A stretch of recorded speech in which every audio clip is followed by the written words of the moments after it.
Login accepted.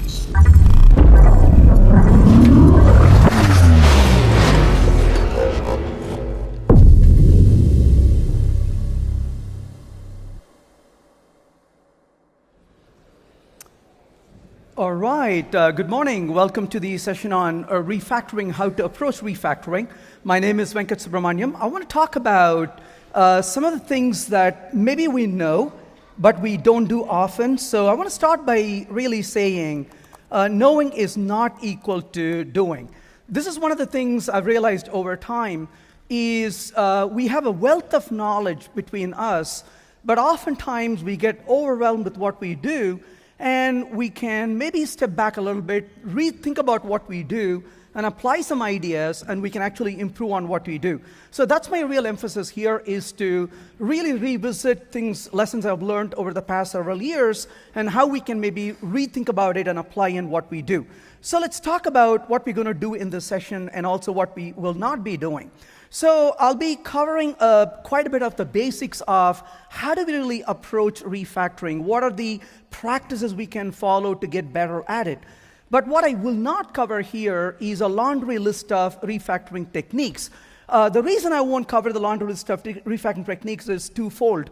One is there's a lot of amazing books and talks on the topic. I cannot do justice just reiterating them. And secondly, if you're like me, I can never remember a list of things ever in my life. The only way I really get good at what I do is to practice those things. So I don't really like to repeat some list of things we can do in that regard as to technical things, but to really focus on practicing them. So I want to really focus on the underpinnings, the approaches we can take in here. But I want to start by talking about refactoring itself. And then I'm going to cover maybe 10 practices we can follow in terms of getting better at refactoring. But let's first talk about what is refactoring. Well, here's my definition of refactoring. I'm going to say it's a genuine desire to improve the quality of your code and the design in your code. And I want to use the word genuine desire. Who in the right mind would want to spend the time and effort fixing code that already works? So it's going to take really an effort to put our hands into code that's working, and so you're genuinely interested in improving it. And of course, the question is, why should we really care to refactor the code? I'm a big why person. If I can understand why I'm doing certain things, then I'm inclined to put the effort and time it needs to do it.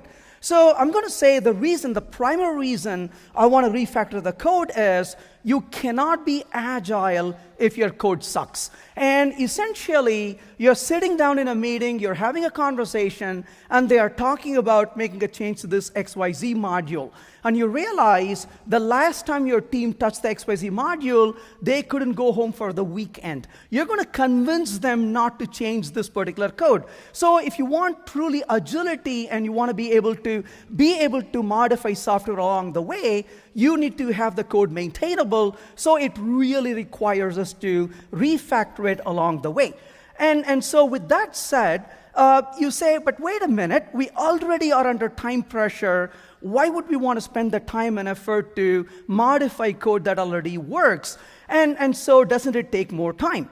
And this is one of the things I hear almost constantly every week, if not more often in a week, is people often tell me, we got deadlines. Well, that's one of the unfortunate things in our industry is these are self-imposed things on ourselves. I call it the self-inflicted wound, and we create this figment of deadline around us, and then we beat ourselves to it. So yes, it's going to take time. But so does almost everything else we do takes time. So the best way to not take any time is to not do anything at all. So we need to really think about time in terms of not just time it takes to do something, but the time it takes to actually deliver it in the long run. And so we look at time very differently when we do so. And as it turns out, the first law of programming says lowering quality lengthens the development time. So if you really want to go slower at something, really create code with poor quality, it'll naturally slow you down, and you're not able to move forward in the long run. So if you want to, in fact, this is one of the principles I try to follow quite often is I would say, sometimes have to slow down in order to gain speed. So this is a fact of life is there are times when we have to really slow down if we really want to gain speed in the long run. And if we don't slow down when we need to really slow down, we may end up in that proverbial ditch, and it becomes really hard to move forward after that. And then, of course, there's excessive delays after that. So we need to really understand when it requires us to slow down, when we can then move at a really good speed. That is something we need to really use our judgment continuously in what we do. So why should we really refactor? Of course, things constantly change, and we want to be able to embrace this change. As Abelson and Sussman put really nicely, they said program must be written for people to read and only incidentally for machines to execute. So understanding code and the ability to modify code becomes extremely critical in our line of business. If we cannot understand something, or it takes too much time and effort to understand something, it's going to actually slow us down when we really want to be moving faster. So that is something we need to take the time to think about and understand. Well, as it turns out, one of the key things to really think about in what we do is, I'm going to say it is impossible, I would say, to get it right on the first write. So it is foolish for us to think that we can just sit down and write code once and walk away. No one in the history has ever developed something of great quality in one sitting. And somehow we think we can just sit down and write code once and walk away, and that is a fallacy we have to really keep in mind. So it takes an iterative approach to really improve what we do. We cannot get it right on the first write. We got to keep improving on what we do along the way. That is absolutely a necessity to what we do. So you cannot just simply write perfect code and walk away. Design and good implementation happens incrementally, and continuously we have to improve on it. And of course, code that is hard to understand is worse than the code that is lost and not to be found. So we need to really make the code easier to understand, easier to maintain. So we have to take the time to evolve it. I'm a big fan of one principle I like to follow, and that is make it work, and of course, make it better real soon. Not in the next 7 months or 7 weeks, but to really write it and come back and improve on it really quickly. And when something works, we have all the power to make it better, and we don't even know what perfection is until we really meet the requirements and then start evolving it. So make it work, and then make it better real soon, and come back and improve it continuously. So why should we really, again, refactor? It really reduces the risk of what we develop. It gives us that breather. It gives us that exit to say, I've got something working, but I can come back and improve on it while I continue to develop the rest of the code. It can also help us to rework the design and make it lightweight and more pragmatic as well. Well, Martin Fowler defines refactoring as the art of improving the design of existing code.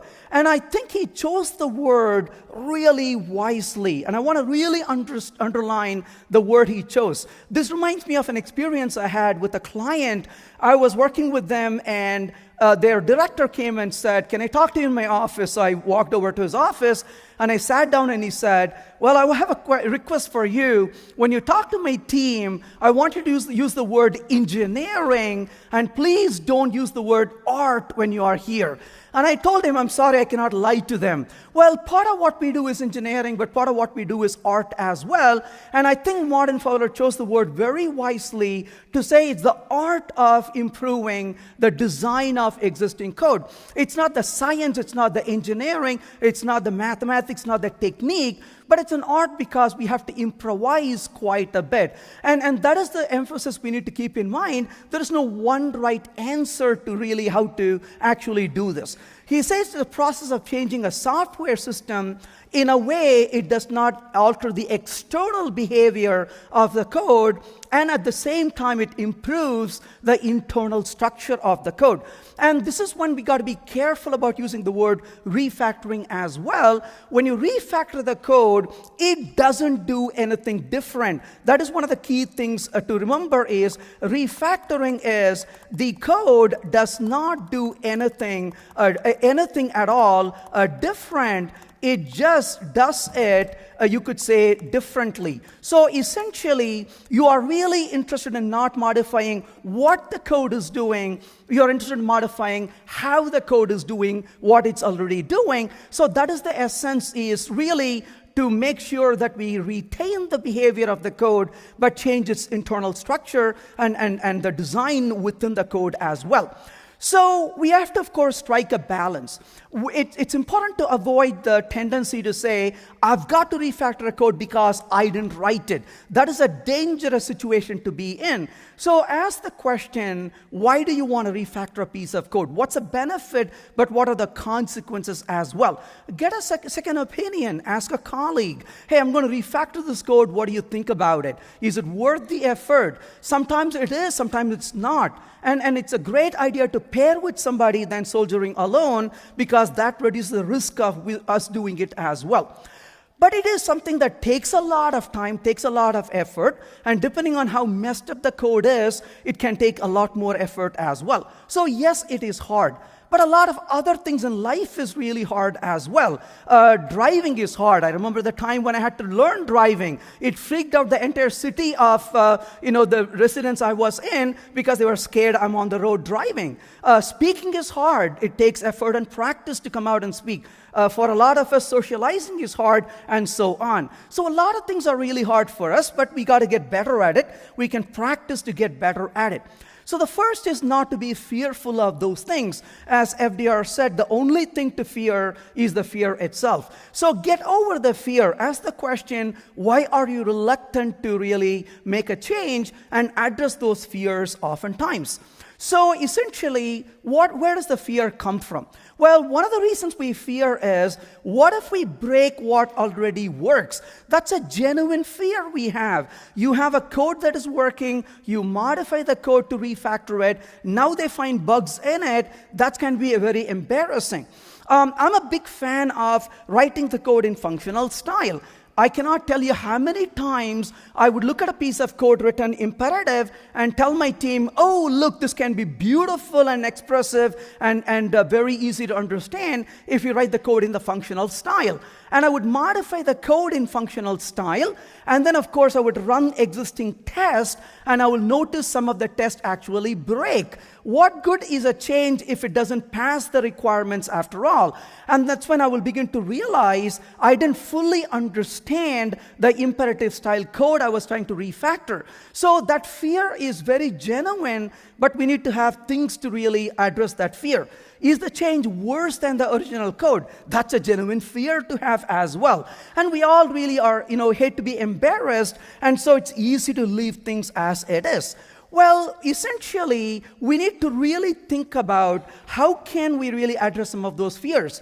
Well, a few ways we can address the fears is to have some kind of a test to rely upon that can help us to know that the code is not going to break once we refactor the code. To really ask for a review from a colleague and say, hey, here's a change I'm making, what do you think? And you can get a genuine input from a colleague and then move forward with it. And of course, what if we are embarrassed if things are going to not go well? Well, I would say at some point we got to learn to be shameless as well, and then we have to keep moving at that point. But I want to talk about some principles I want to address here. So I call this the zeroth principle. And I would say this is the zeroth principle because this to me is the fundamental, like the 101 when it comes to refactoring. And I'm going to say that automated tests, you could say, are the safety net for refactoring. So without having automated tests, it is really foolish to really start refactoring code. So automated tests are the safety net for refactoring. Now, of course, we have to really be pragmatic instead of being dogmatic. If I tell you, you got to have unit tests to refactor, you're going to say, duh, the reason I want to refactor this code is there is no unit test. Well, there's a chicken and egg problem right now. You want to unit test this code, so you want to refactor, but you cannot refactor because you don't have unit tests. What gives? So the idea is not to really have unit tests. So ideally, I would say unit tests are great. So this is what I want to have if I have the ability to have unit testing. So if not, have some kind of automated, I would say, automated integration, you could say integration tests. So that's really good. If nothing else, I would say have some reliable, I would say manual tests as well. So essentially to me is, having tests, having some form of feedback loop, right, which we call as tests, is critical. So if you don't have any feedback loop, that's actually quite dangerous to proceed without it. So you really want to have some kind of a feedback loop. And again, I want to emphasize, I'm not saying you absolutely have unit tests. It's not practical a lot of times, because the reason why you want to refactor the code is you want to start writing unit tests on a piece of code. So have some kind of a test as close to an automated test and as close to a unit test as you can. If not, gradually tend towards it, but do have some kind of a feedback loop when it comes to refactoring. So if you have to isolate the code and write some test on it, do so to get really a feedback on it. So really, what you want to really look for is, what are the things to really look for in refactoring? Sometimes we can get inspiration from non-technical books and non-technical places as well. For me, that inspiration came from a really old book on writing good English. I came across this book when I was writing, and I learned quite a bit about writing from this book called On Writing Well from William Zinsser. This is a book from over 30 years ago, but Mr. Zinsser passed away a few years ago, but he left something amazing for us to learn from, and he talks about writing non-fiction. But as I was reading this book, I realized what he is talking about is not just useful for writing good English, but it's really useful for writing code as well. He underlines 4 principles for good writing, and I would extend that to for good coding as well. He talks about keeping things really simple. He talks about clarity, brevity, and humanity. Well, keeping things simple, you don't want to really make things complicated, because complex things and complicated things are really hard to understand. He talks about clarity. Well, in terms of writing code, clarity is a problem if we don't have a good flow in the code. Clarity becomes a problem if we mutate a lot of data in the code and so on. So we can focus on making the code clear as well. Well, brevity is something we talk about, keeping code short, keeping really functions small, and so on. And he talks about humanity. To think about the human being behind the code is a good thing to consider as well. So I talked about the 0th principle on having automated tests. Well, the first principle I want to talk about is to reduce code. So don't write code that is really not needed. We often think about this in terms of the Yagni principle. I'm a big fan of this principle, the Yagni principle. You aren't going to need it. Well, I often put a little y in the end to say that this is really about you aren't, you aren't going to need it. And of course, I put a little yet to say we don't need it yet. Maybe we can keep postponing it until we never need it and we can release the product. So it really, helps to diffuse that argument in the team by saying, let's postpone this until we know better. So I'm a big fan of really minimalism. And so I would say keep the code, I would say minimalistic. So rather than trying to create a lot of code, if we can reduce writing the code, that's already a big difference in what we can do. And so we should really reduce the amount of code we are writing, and code that we don't write, I would say that's one of the beautiful things about what we do. The code we do not write has the fewest bugs in it. So this is one of the reasons I love not writing code, is because you already eliminated a lot of bugs in it. And also it's easier to maintain as well when you don't write it. So actually, take the time to argue why we are writing some code, and see if you can avoid writing the code until you can, postpone it. So that's the very first principle I would say is minimize the code you write and avoid, or at least defer writing some code as much as you can. And as as a beautiful saying goes, perfection is achieved not when there is nothing left to add, but when there is nothing left to remove. So essentially, if you ask me, one of the things I do for my clients is when I walk into companies and I look at their code, and when I leave, we often have less code than when I went in. So I'm not a person who often writes code. I'm the person who actually deletes code. I keep asking the question, why do we need this? Why are we doing this? And then we simplify things and get rid of things that is not really needed. So I'm a big fan of removing things rather than adding things in general. The second principle I want to talk about here is to avoid clever code. And so essentially, I would say keep it clear rather than clever. We all genuinely love to write clever code. Why do we write clever code? Because fundamentally, it feels good to write clever code. That proverbial hand comes and pats us in the back and it says, oh, you're awesome. We often want to take this code we wrote and show it to others. And they look at the code, they feel puzzled. And they look at you and say, does it work? And you probably say, yes, it does. And they are like, wow, I don't understand why this code would work. And we feel so proud of ourselves. Well, unfortunately, though, that cost us more in the long run. I'll show my own example of this. I was working for a client when they wanted to implement a certain feature.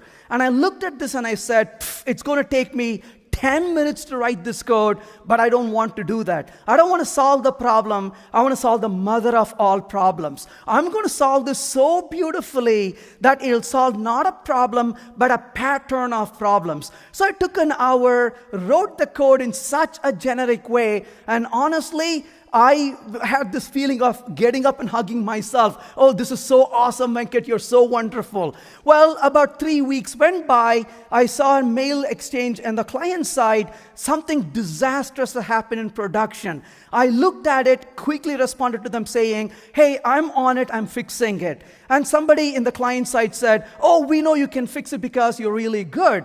I replied to them quickly saying, I'm going to fix it not because I'm good, I'm going to fix it because I'm the one who caused it. Well, that clever solution I implemented totally backfired in ways I never imagined. I learned the lesson the hard way. I rolled back my change, put the 10-minute solution to the problem they had, never heard back again about it. So these days when I write code, the minute my brain says it's clever, I delete it. And I start over to modify the code. So essentially, it's important to really think about making the code clear rather than clever, because every time I write clever code, it comes back to bite me in the end. So we want to really think about making this clear rather than being clever is the second principle I want to follow.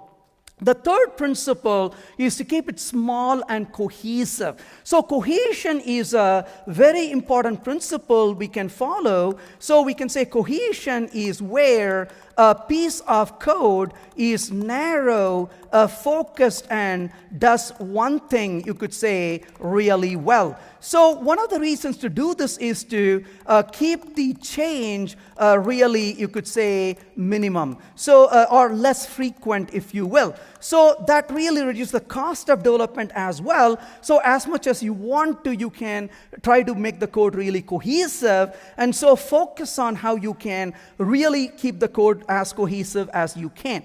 So small and cohesive code is something we can work really, really hard to maintain it.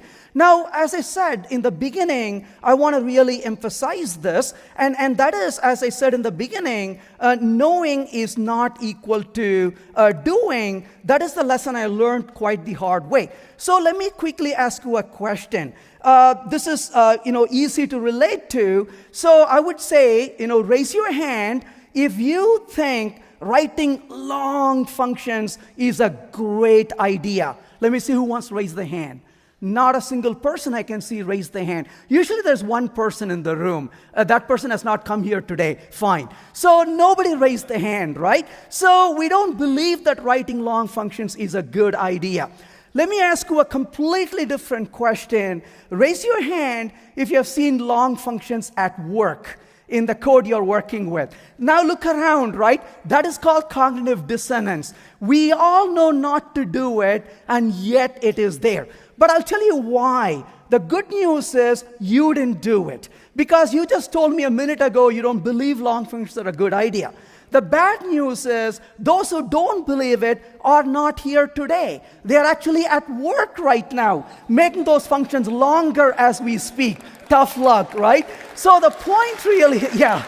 So this is the cognitive dissonance we talk about. We all know not to do it, and yet we see this all over again. I'll be absolutely honest about this to you. I don't want to lie to you. I am currently working on a piece of code that nobody else has access to except me. It's a repository I have access to. It's a code I maintain. I wrote it about 5 years ago. Last week, I was modifying the code, and I opened this function, and in front of me is this giant long function. Now, I'm looking at this and saying, who in the world wrote it? Well, I know who wrote it because I'm the only one who has access to the repository. I do have to tell you, I did leave the window open one night, so anything could have happened in the meantime, right? But the point is, everyone knows not to do, including me, and yet we do it. Well, that is because we are sitting there focused on writing the code. Our mind is focused on solving a problem, but we need to really take the time to come back and improve it. That's why refactoring is really important. So the first thing to make the code cohesive is to really make it easier to understand. Now, everybody talks about this principle called SRP, standing for single responsibility principle. And sure, everybody talks about it, and we go to the extreme of saying do this and don't that. But genuinely, I find it hard to use this principle not because it's not a good principle, it's because we don't understand what the word responsibility means in this context. So for that reason, I've come to realize a better principle I use these days.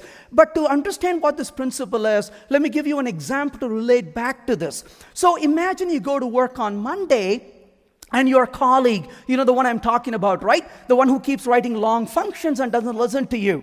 That colleague comes to you and says, hey, on a Monday morning, says, hey, you're at work already. How was your weekend?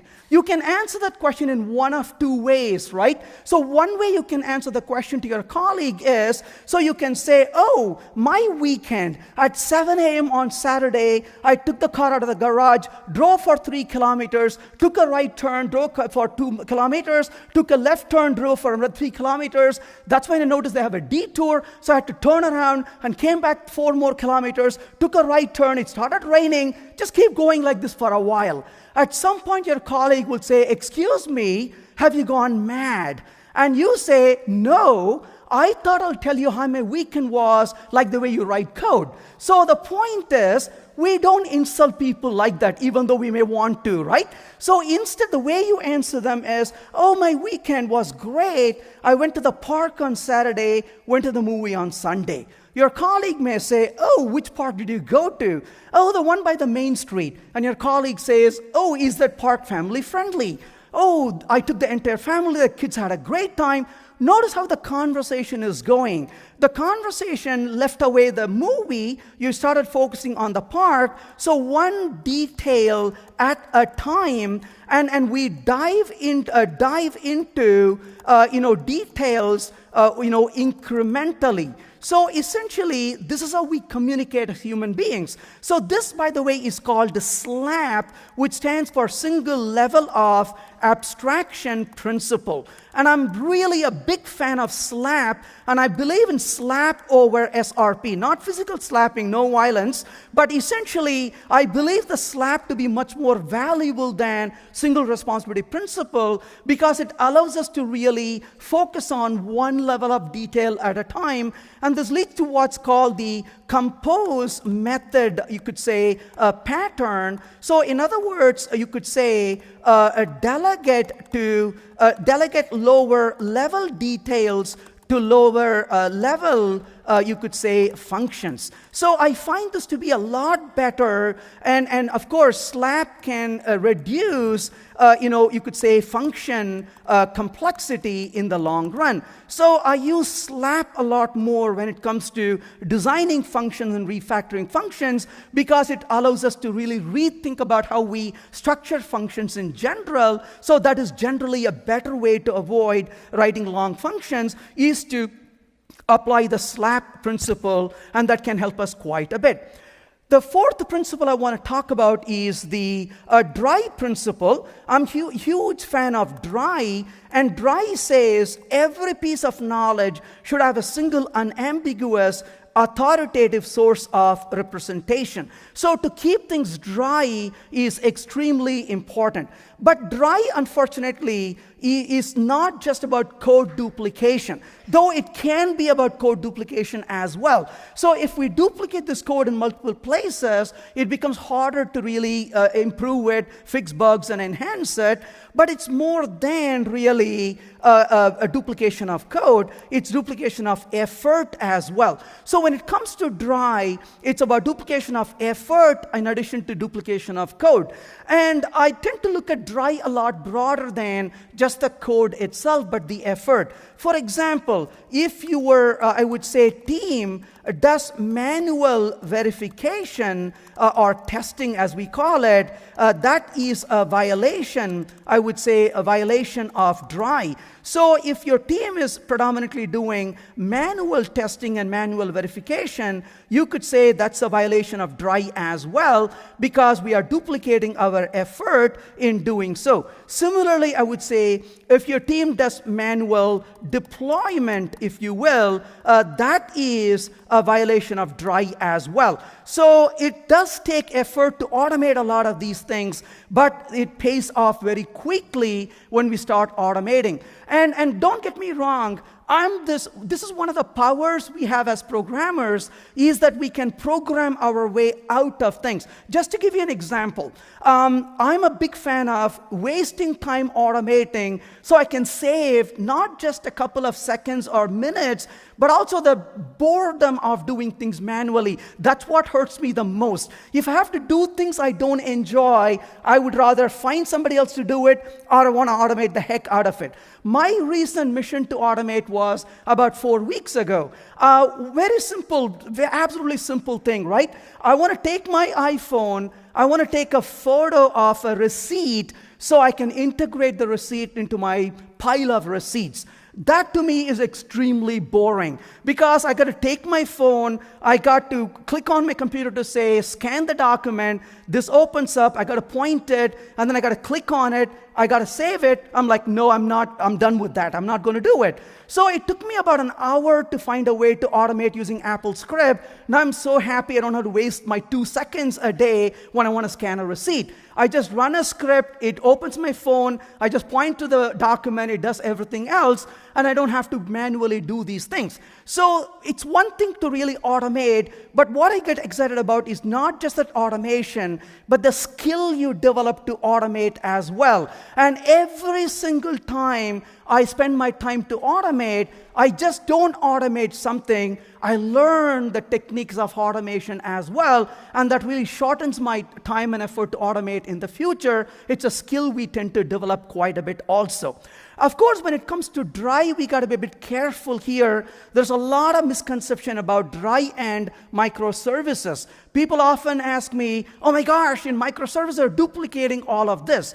Well, it really is not duplication in the sense of duplication. It's a very different concept. Eric Evans talks about this concept of unified data model was a distributed data model. So it's really important to understand when it is duplication and when it's not really considered to be duplication.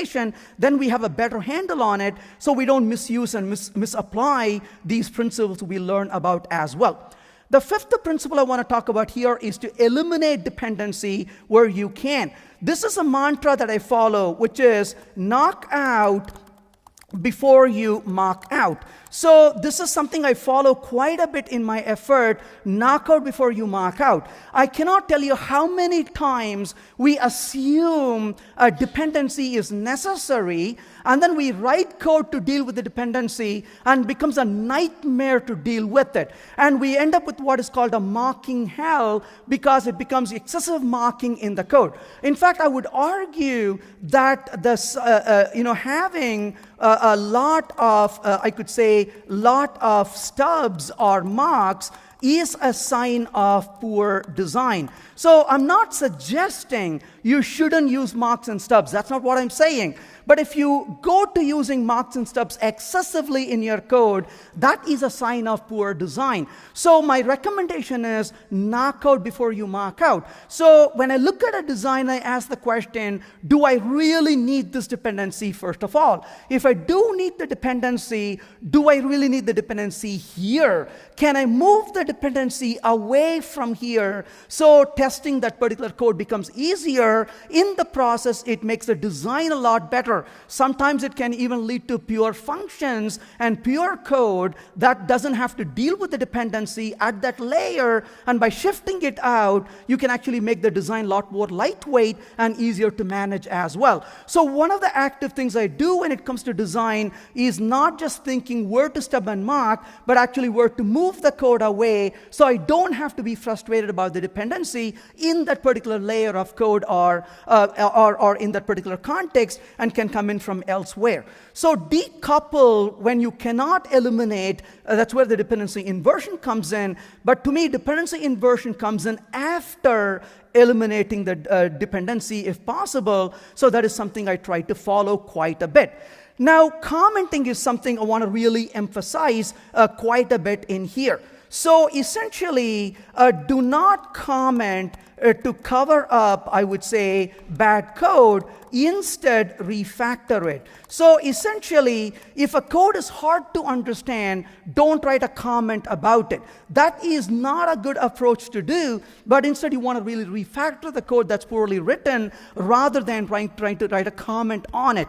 So in other words, I would emphasize, use comments to tell why the code exists from the business point of view, and not, I would emphasize, what the code is doing. So in other words, let the code, I would argue, be self-documenting, for the what. So essentially, I would emphasize, part of the reason why we write really bad comments is not because we love writing those comments, but it's become a habit over time. We don't even realize it's a bad habit that we continue quite a bit. I mean, I cannot tell you how many times I see this. Just a couple of weeks ago, I saw something like resource.close with a beautiful something like, closing resource. People do this quite often, right? And the reason is not because they love writing these things, because they've been taught these bad habits from the very beginning. Usually this starts with professors in colleges and teachers in school. Don't get me wrong, I've been teaching at the university for 30 years. I know how terrible we are. So essentially, somebody told us, you got to write comments every 3 line of code, otherwise you get an F. So we learned these bad practices early on. When we come to work, we don't have professors, we have corporate police who tell us no bonus for you if you don't do this, and the bad habit kind of stays with us. So this is something we have to work really hard to break, and so don't comment what the code is doing, instead comment why the code exists. That can be a really powerful way to comment the code, and use a useful way to really write comments as well. The 7th principle I want to talk about is the code should reveal its intention. So a code should quickly, I would say, reveal its intentions. So when I look at a piece of code, I want to be able to understand what the code is doing very quickly. If I have to take the time to understand, that defeats the purpose. And this is where I would again emphasize use Slab to help with that. So by delegating to a smaller, low-level function, we can make it easier to understand the code really quickly. So that's one way to do this. Another way, I could say, is really to use functional style of programming. Imperative style code often is hard to really understand. Functional code is more expressive. It reads like the problem statement. Again, functional is not the only way to do it, but with the use of Slab for imperative and a combination of functional style, we can really make the code easier to understand. So make the code easier to understand very quickly. Here's one example of a code I was working with. So it says exit if checked in includes select files, so you should not be able to commit certain files in this particular case. But when you look at the code, you got to read that fully to understand what the code is doing. That's a lot of effort, a lot of low-level details in front of you. So a good code, I would argue, reads like a story, not like, I would say, a puzzle. So you want the code to really read like a story, not be like a puzzle. You're like, huh? And you're just reading through every detail. It drags you in, slaps you down, and holds you hostage. That's not a good code. You want to be able to quickly understand what the code is telling you. And I would argue, even though this is not a lot of code, this is really a bad code that I once wrote.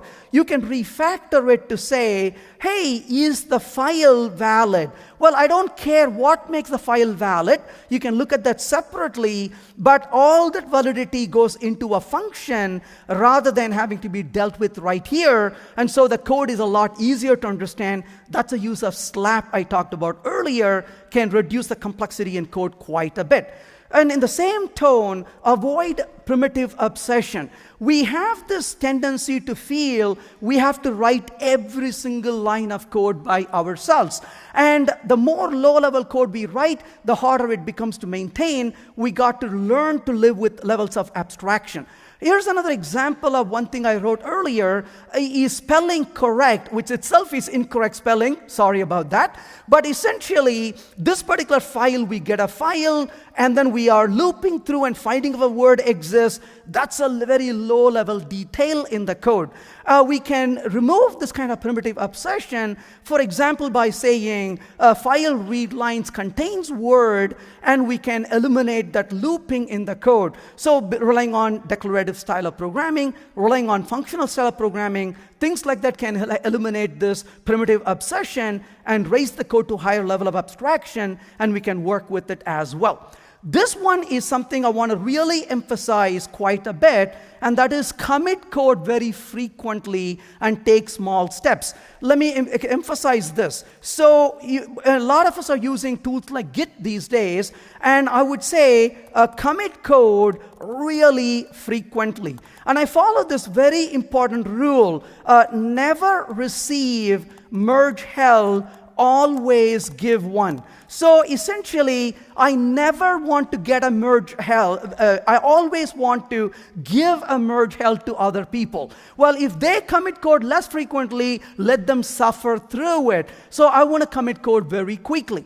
But I'll tell you honestly, not because I want to hurt others, that's not the intent. Why do I want to commit code really frequently? And I want to really emphasize this. Let me ask you a genuine question, an honest question. Have you ever done this?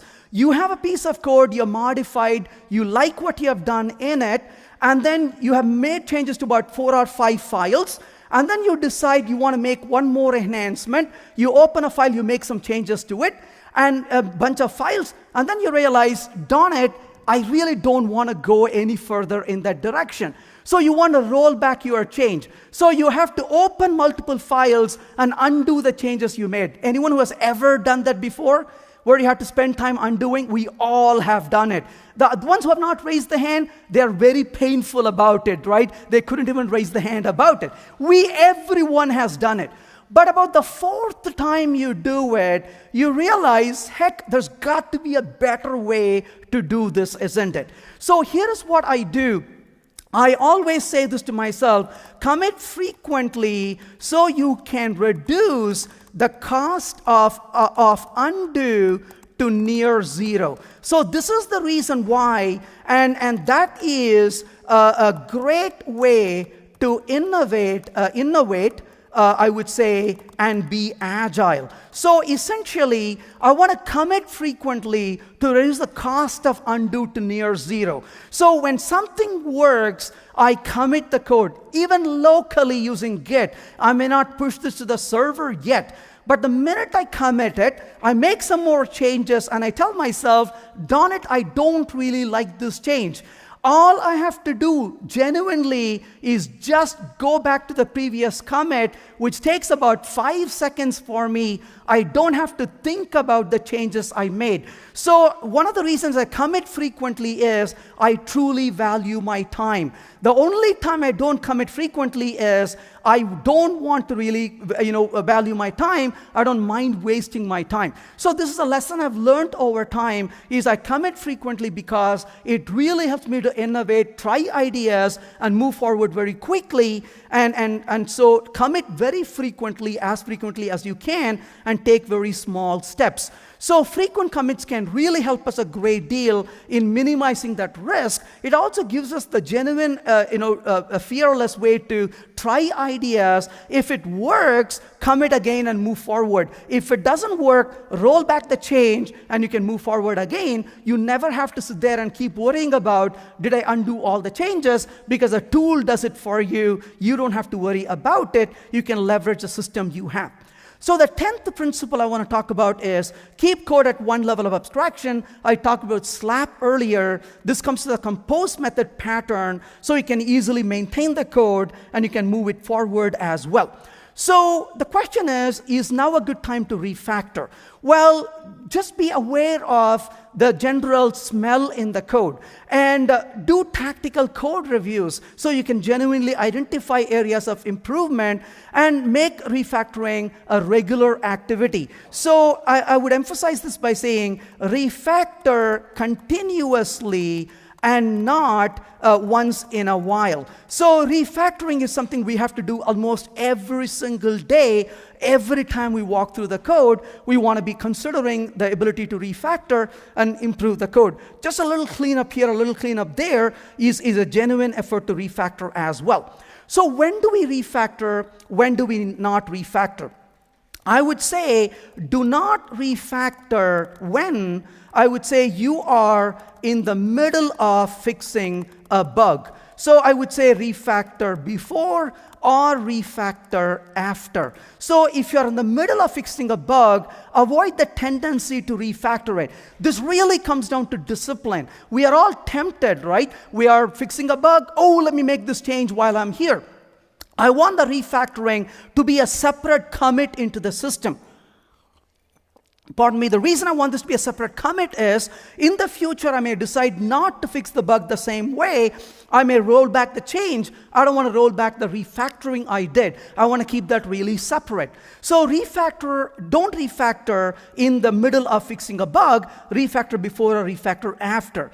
Don't refactor when you are in the middle of adding a feature. So if you're adding a feature, don't do it refactor before or refactor after, because again, I want the commit to be very separate for it. So if you maybe don't want to release that feature, or maybe you don't want to implement that feature that way, you don't want to lose your refactoring with it, so take the time and effort to have the refactoring separately. Genuinely, I'm a big fan of doing this. I almost always have a little piece of paper with me, and I'm an old-fashioned. I just simply write on the paper a little refactoring I need to do.